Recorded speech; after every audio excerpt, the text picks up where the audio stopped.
کار کے سلسلے میں یعنی سوشل جسٹس لانے کا کسی معاشرے میں طریقہ کیا ہو، اس سلسلے میں اب تک یعنی یہ سمجھا جاتا ہے کہ موجودہ زمانہ سوشل جسٹس کے معاملے میں بہت زیادہ بالغ ہو چکا ہے، میچور ہو چکا ہے، لیکن طریقہ کار کے سلسلے میں ابھی تک ناپختگی سامنے آتی ہے، بڑی بڑی غلطیاں ہوتی ہیں۔ جب بھی سوشل جسٹس کی تحریک چلتی ہے تو خون خرابہ ہوتا ہے، ٹکراؤ ہوتا ہے۔ ٹکراؤ کے بغیر سوشل جسٹس کا تصور نہیں ہے۔ کسی بھی ملک میں، رشیا میں جب مزدوروں کو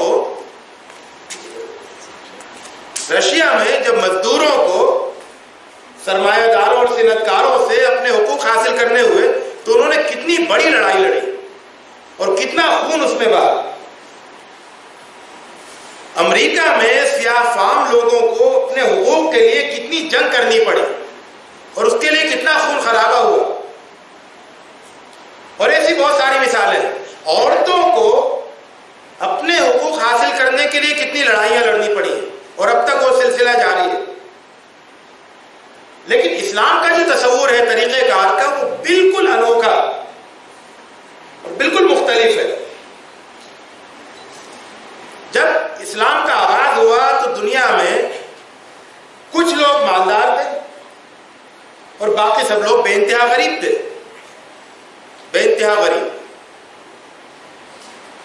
تو غربت کو کیسے دور کیا؟ حضور اکرم صلی اللہ علیہ وسلم نے غریبوں کو مالداروں کے خلاف نہیں کھڑا کیا، بلکہ مالداروں کو یہ ذمہ داری دی کہ انہیں غربت مٹانا ہے۔ آپ تاریخ کا مطالعہ کریں، کسی غریب کو یہ نہیں کہنا پڑا کہ ہماری غربت دور ہونی چاہیے۔ کسی غریب کو، کوئی ایک مثال نہیں کہ کوئی غریب سڑک پر آیا ہو اور اس نے کہا ہو کہ ہماری غربت دور ہونی چاہیے ورنہ میں خودکشی کر لوں گا۔ البتہ ایک خاموش تحریک، ایک زوردار تحریک مالداروں میں چل گئی کہ سارے مالدار اٹھ کھڑے ہوئے غریبی مٹانے کے لیے، اور آنن فانن غریبی کا خاتمہ ہو گیا بغیر کسی ٹکراؤ کے۔ اسی طرح سے وہ غلامی کا زمانہ تھا، یعنی جتنے آزاد ہوتے تھے ان سے کئی گنا زیادہ انسان غلام ہوتے تھے، اور یہ غلام دولت تھے، لوگوں کی ایسٹ تھے۔ یعنی غلاموں کو چھوڑ دینے کا مطلب ایسٹ سے دستبردار ہو جانا۔ تو آپ تاریخ پڑھیں، کسی غلام نے غلامی کے خلاف احتجاج نہیں کیا کہ غلامی ختم ہونی چاہیے، بلکہ وہ زمانہ وہ تھا کہ غلاموں کے ذہنوں میں بھی یہ بات نہیں آتی تھی کہ غلامی ختم ہونی چاہیے۔ وہ زمانہ تھا کہ غلاموں کے ذہنوں میں بھی یہ بات نہیں آتی تھی کہ غلامی ختم ہونی چاہیے۔ اس زمانے میں اللہ کے رسول صلی اللہ علیہ وسلم نے غلاموں کو غلامی کے خلاف نہیں کھڑا کیا، بلکہ غلاموں کے آقاؤں کو، غلاموں کے مالکوں کو، اونرز کو غلامی کے خلاف کھڑا کر دیا۔ تو غلامی کے خلاف تحریک آقاؤں کے ذریعے سے چلائی، اور یہ کہ غلام آزاد کرو۔ تو اس طرح سے غلام آزاد کرنے کی یہ غیر معمولی تحریک چلی، اور دیکھتے دیکھتے دیکھتے پورا آزاد کردہ غلاموں کی ایک پر مشتمل ایک معاشرہ تیار ہو گیا، جنہیں پورا سپورٹ کیا جاتا تھا، جن کی پوری مالی مدد کی جاتی تھی، اور جن کے لیے ہر طرح کی سہولت فراہم کی جاتی تھی۔ جو معاشرے کے کمزور لوگ تھے ان کی حفاظت کی ذمہ داری معاشرے کے طاقتور لوگوں کے ذمہ کر دی گئی کہ کمزوروں کی حفاظت کی ذمہ داری طاقتور لوگوں کا کام ہے، اور انہوں نے اس ذمہ داری کو انجام دیا۔ تو انہوں نے کمزوروں کو طاقتور بنایا۔ اسی طرح سے عورتوں کی بھی کوئی تحریک نہیں چلی، بلکہ مردوں کے اوپر یہ ذمہ داری عائد کی گئی کہ وہ عورتوں کو ان کے حقوق دیں گے، ان کے حقوق کے محافظ بنیں گے۔ تو مردوں کو یہ سکھایا گیا کہ عورتوں کے حقوق کیا ہیں،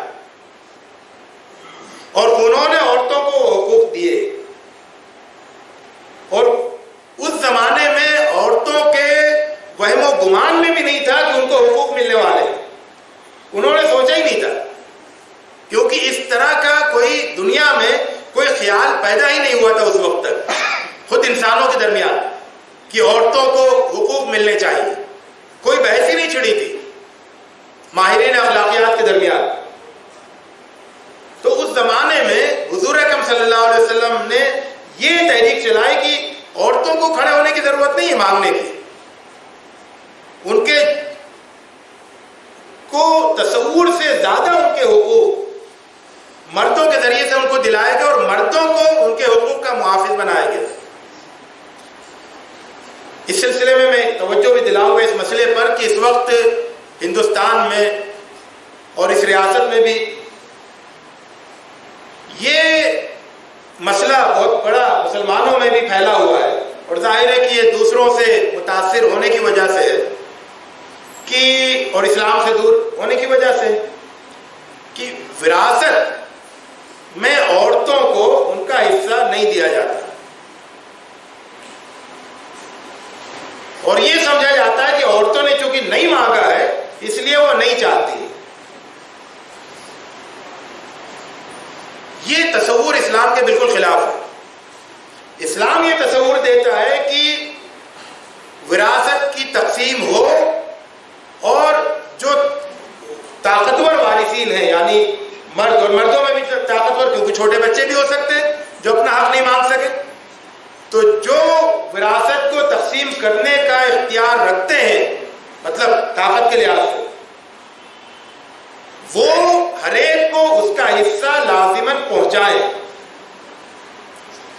اور نہیں پہنچانے والے کے لیے قرآن مجید میں اتنی شدید دھمکیاں ہیں کہ جتنی شدید دھمکیاں شرک کے سلسلے میں یعنی فرمایا وراثت کے سارے احکام بتانے کے بعد وَمَن يَعْصِ اللَّهَ وَرَسُولَهُ وَيَتَعَدَّ حُدُودَهُ يُدْخِلْهُ نَارًا خَالِدًا فِيهَا کہ جو اس سلسلے میں اللہ اور اس کے رسول کے حکموں کی نافرمانی کرے گا اور اس کے بتائے ہوئے حدود کو کراس کرے گا توڑے گا تو اللہ اسے جہنم میں داخل کرے گا جہاں وہ ہمیشہ ہمیش رہے گا. شرک والی سزا اس کے لیے بتائی گئی جو وراثت میں ہر ایک کے حق کو حقدار تک نہیں پہنچائے.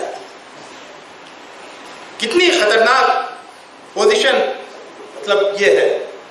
تو اس طرح سے قرآن مجید اس کا موقع چھوڑتا ہی نہیں ہے کہ لوگ حق مانگتے پھر اپنا حق مانگنا اور حق مانگنے کے لیے پھرنا ادھر ادھر در بدر کی ٹھوکریں کھانا یہ انسانیت کی توہین ہے.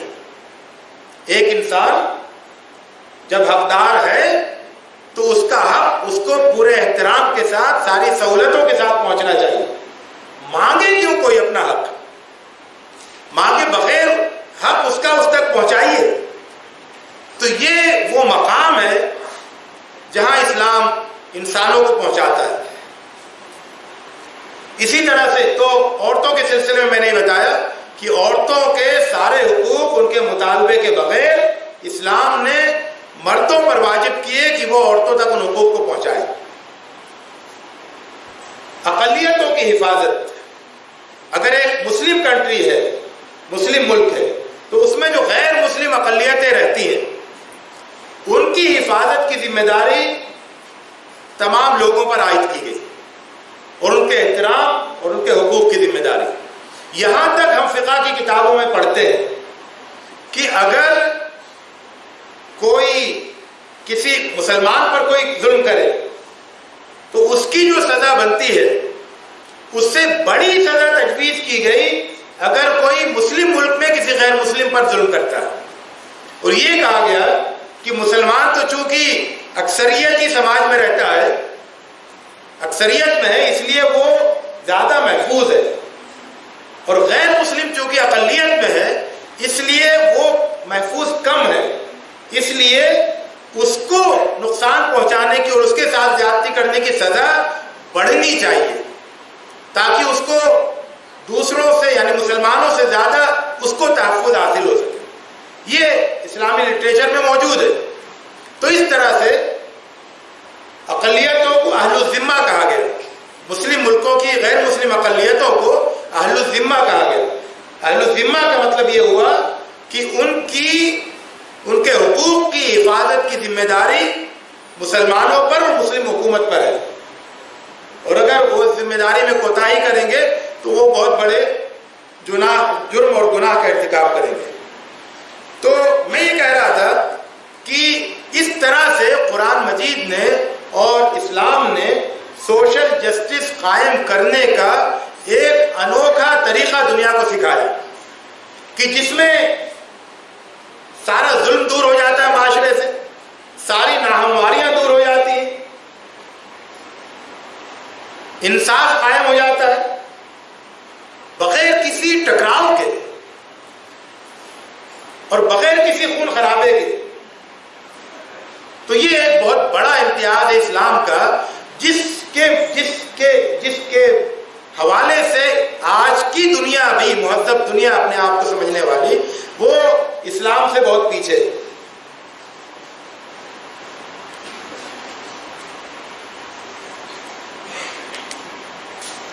تو یہ کچھ بات یہ تھی جو میں نے اس موقع پر آپ کے سامنے پیش کی، بنیادی باتیں۔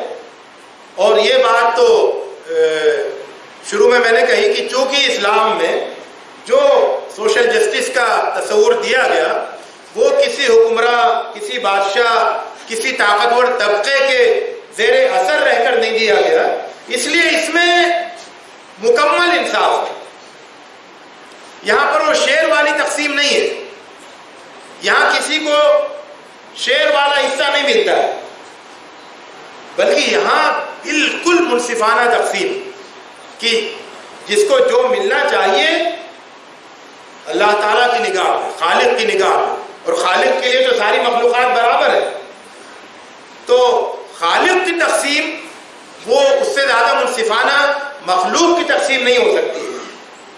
اور اس کے بعد پھر قرآن مجید نے اس انصاف کے اس نظام کو جوڑ دیا کس سے؟ آخرت کی کامیابی سے اور اللہ تعالیٰ کی نگرانی سے۔ تو اللہ تعالیٰ کی نگرانی اور آخرت کی کامیابی دونوں مل کر اسلام کے سوشل جسٹس کے سسٹم کی حفاظت کرتے ہیں۔ یہ حفاظت دوسرے نظاموں کو حاصل نہیں ہے، اس لیے وہاں پر جب موقع ملتا ہے اصولوں کو پامال کر دیا جاتا ہے، لیکن یہاں پر اصولوں کو پامال کرنے کی گنجائش کسی کے پاس ہوتی ہی نہیں ہے، الا یہ کہ وہ جو بڑا خطرہ ہے آخرت کی ناکامی کا خطرہ، کوئی اس خطرے کو مول لینا چاہے، اور ظاہر ہے کہ ایک مسلمان سے یہ توقع یا یہ امید نہیں کی جا سکتی ہے۔ آخری بات اس سلسلے میں مجھے یہ عرض کرنی ہے کہ عدل کرنا، انصاف کرنا، یہ ہمارا معاشرتی رویہ ہونا چاہیے، ہمارا سوشل ایٹیٹیوڈ بن جائے۔ یعنی یہ ایسا نہیں ہو کہ کوئی موقع آیا جس موقع پر ہم سے انصاف مانگا گیا اور ہم نے منصفانہ فیصلہ کیا۔ یہ تو کبھی کبھار کسی کے پاس یہ موقع آتا ہے کہ اس کے پاس کوئی تنازع گیا اور اس نے انصاف کے ساتھ فیصلہ کیا۔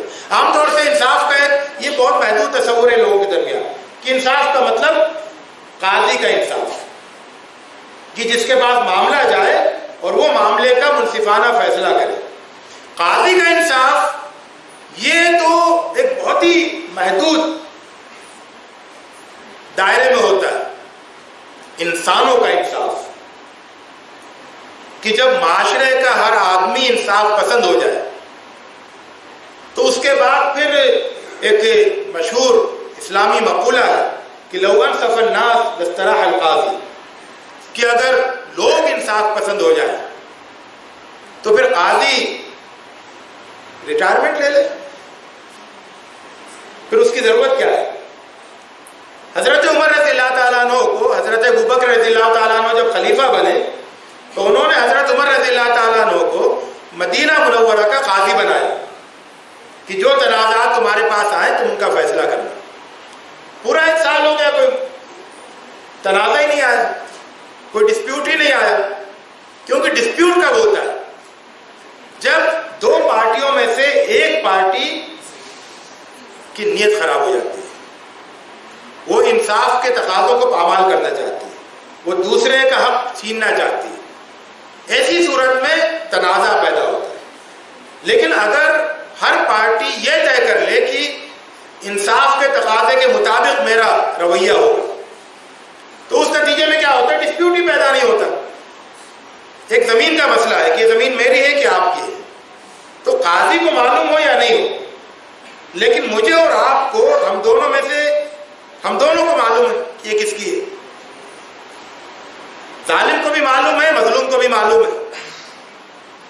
تو یہ بھی ایک اسلام کا امتیاز ہے، قرآن مجید کا امتیازی تعلیم ہے، قرآن مجید کی امتیازی تعلیم ہے کہ وہ انصاف کو انسانوں کا رویہ بنا دیتا ہے، ہر انسان کی ذمہ داری بنا دیتا ہے کہ ہر انسان اپنے زندگی کے ہر معاملے میں انصاف کا دامن مضبوطی سے تھامے رہے۔ ایسی صورت میں وہ مسائل پیدا ہی نہیں ہوتے ہیں جو دوسرے سماجوں میں پیدا ہوتے ہیں۔